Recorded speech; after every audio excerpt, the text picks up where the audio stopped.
창업 20회 진짜 리더와 가짜 리더를 같이 나누도록 하겠습니다. 리더에게는 팔로우가 갖지 못하는 세 가지 신성한 힘이 있는데 바로 비전, 권한, 그리고 책임감입니다. 문제는 리더십을 이루는 이 세 가지는 휘발성과 가변성이 매우 심하고 부패하면 그 냄새가 고약합니다. 이 세 가지 힘 중에서 가장 큰 것을 뽑으라면 비전입니다. 리더는 조직에서 유일하게 비전을 제시하는 사람입니다. 회사를 경영하거나 비영리 단체를 운영하면서 가장 중요한 것은 속도보다는 방향입니다. 우리는 어디로 가야 하는가라는 방향성에 대해 리더는 답을 해야 하며 이는 리더의 권리입니다. 리더는 이런 미래 방향을 선명하게 팔로워들에게 보여주어야 합니다. 중요한 사실은 함께하는 사람들로부터 절대적인 호응을 얻을 수 있어야만 그 비전은 힘을 가질 수 있습니다. 리더십의 핵심은 비전이기에 사람들은 리더를 꿈꾸는 자라고 말합니다. 그런데 꿈만 꾼다고 리더가 되는 것은 아니죠. 그 꿈의 탁월성, 비범성, 그리고 실현 가능성에 따라 리더는 꿈쟁이, 뻥쟁이, 말쟁이, 그리고 성견자로 나누어집니다. 비전은 보이지 않는 미래에 우리가 되어야 할 모습입니다. 리더들은 보이지 않는 미래라는 시간의 영역과 우리가 되어야 할 모습이라는 노력의 영역을 합쳐서 지금과는 다르게, 그리고 팔로워들과는 다르게, 또 남들과도 다르게 새로운 큰 그림을 제시할 수 있어야 합니다. 이것이 과연 쉬울까요? 무의미한 거대 비전을 만들거나 자기식으로 미래를 보는 일은 쉬운 편입니다. 그러나 리더가 되어버린 리더가 자신의 꿈을 조직의 비전으로 바꾸고 이를 구체화하고 그것을 통해서 조직원들에게 동기를 부여하여 결국 그 비전을 위해서 일을 하게 하는 능력까지 갖추기는 힘듭니다. 우리나라의 많은 경영자가 비전을 보지 못해서 점을 보러 간다는 이야기는 익히 들어서 알 것입니다. 만약 조직원들이 경영자가 제시한 비전과 미래가 점집에서 점을 보고 이루어진 것임을 안다면 어떤 반응을 보일까요? 비전이란 운명을 보는 것이 아니라 자신이 개척할 미래를 구체화해서 다른 이에게 보여주는 것입니다. 그래서 비전의 능력을 보이지 않는 것을 보는 기술이라고 합니다. 그것을 어떤 사람은 믿음이라고 말하고 어떤 사람은 신념이라고도 말하기도 합니다. 그렇게 되기를 바라는 것도, 그리고 그렇게 되는 길을 아는 것도 비전의 영역입니다. 조직을 끌고 가면서 리더는 반드시 이러한 비전 제시 능력을 갖춰야 합니다. 미래를 알기 위해서 우리는 상상, 예측, 예감, 추측 등을 동원해 보지만 이런 것들은 어디까지나 우리가 알고 있는 지식과 한계, 그리고 경험의 한계 내에 있습니다. 미래를 예측하는 일은 어렵습니다. 어쩌면 불가능한 신의 영역이라고 말할 수 있습니다. 그래서 많은 리더는 미래를 알기 위한 가장 손쉬운 방법을 택합니다. 미래의 일을 지금 하는 것입니다. 그들은 미래에 될 일을 지금 실행함으로써 현재와 미래를 일치시키려고 합니다. 미래의 모습을 지금부터 만들어 가려는 것입니다. 리더들은 미래를 예측하지 못하지만 미래의 과거가 될 현재를 조정하면서 조직원들을 미래로 이끌어가는 것입니다. 사람들이 사표를 쓰는 가장 큰 이유는 회사의 비전이 없기 때문이라고 합니다. 아마 지금 창업을 하려는 당신도 이전 직장 혹은 조직에 비전이 없어서 사표를 던졌을 확률이 높습니다. 이처럼 비전은 두툼한 월급 봉투 이상의 힘을 가지고 있습니다.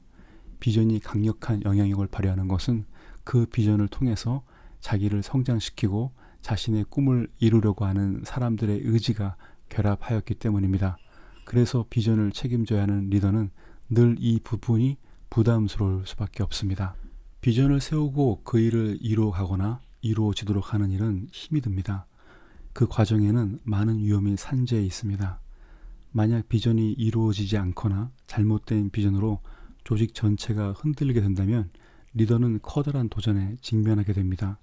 그래서 리더들은 어렵지만 실현 가능한 비전, 전문 인력과 전문 지식의 도움을 받은 반드시 이루어지거나 예측할 수 있는 비전, 그리고 전심전력을 다해 밀어붙였을 때는 반드시 이루어질 수밖에 없는 비전을 다루려고 합니다.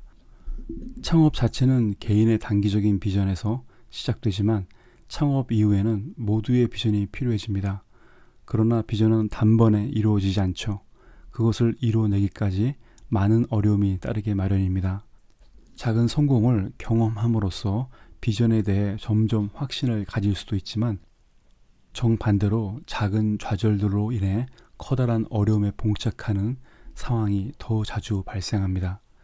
어제 내린 결정이 오늘 달라지고 내일 또 달라지는 상황이 수시로 생깁니다. 반사적으로 주변에서 불만을 말하지 않는데도 스스로 위축됩니다. 자신의 비전과 일에 도움이 될까요? 여러 사람의 말에 귀를 기울이게 되죠. 여러 사람의 이야기를 듣는 것은 좋지만 이런 상황이 되면 자기가 듣고 싶은 말만 골라 듣게 되고 이야기를 들려주는 사람들도 그 사람이 원하는 말만 하게 됩니다. 진심 어린 충고를 하고 싶은 사람들도 예전과 달리 비전에 눌린 듯한 리더들을 보면 얼른 입을 닫아버립니다. 결국 비전은 비전이 아니라 단기적으로 함께하는 사람들을 안심시키기 위해 말하는 공상이거나 자신도 아는 허무한 꿈 또는 야심이나 욕망으로 변질됩니다. 리더는 잘못 세운 자신의 비전을 스스로 믿어버립니다. 큰 비전은 언제나 큰 시련과 좌절이 따릅니다. 성공하더라도 성공해 주는 기쁨보다 이를 이루기 위해 지불한 대가가 더 클 수도 있습니다. 그런 가운데 리더는 스트레스를 받을 수밖에 없습니다. 조직에서 오직 리더만이 받는 스트레스입니다. 이때 이미 변질한 비전은 리더십 바이러스가 되어 리더의 초심을 흔들고 그를 가짜 리더로 만들어 버립니다. 비전이 무너지면 제일 먼저 내상을 입는 부분이 리더십의 권한입니다. 권한의 사전적 의미는 타인을 위하여 일정한 법률 효과를 발생시킬 수 있는 자격입니다. 리더가 되면 갖게 되는 것이 바로 권한과 책임입니다.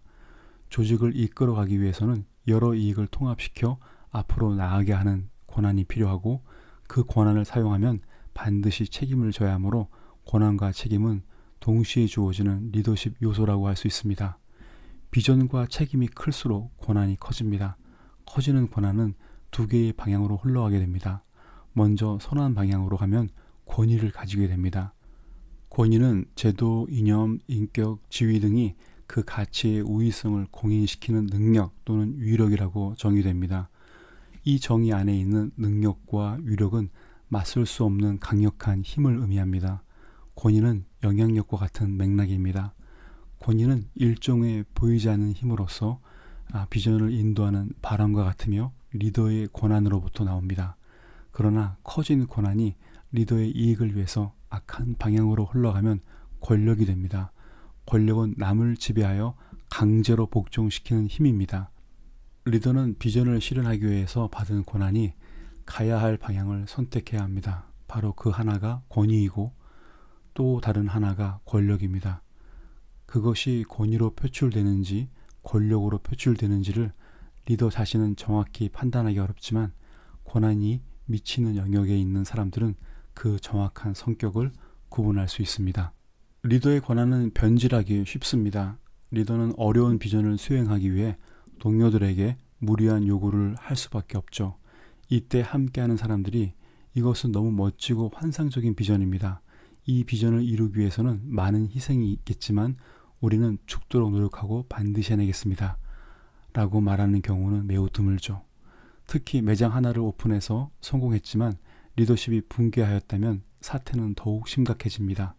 함께 일하는 사람들의 행동이 굼떠 보이고 뭔가 불만이 있는 것처럼 보이기 시작합니다.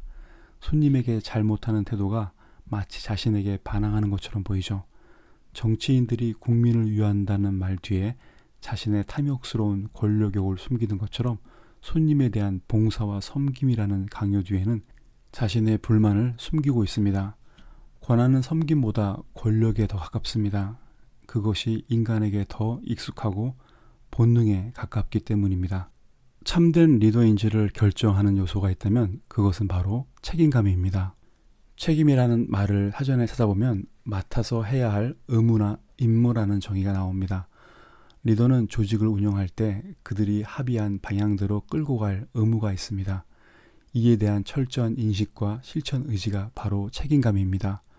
비전에 대한 책임감, 조직에 대한 책임감, 동료에 대한 책임감, 사회에 대한 책임감, 이런 책임감들은 리더들이 더욱 크게 느끼게 마련입니다.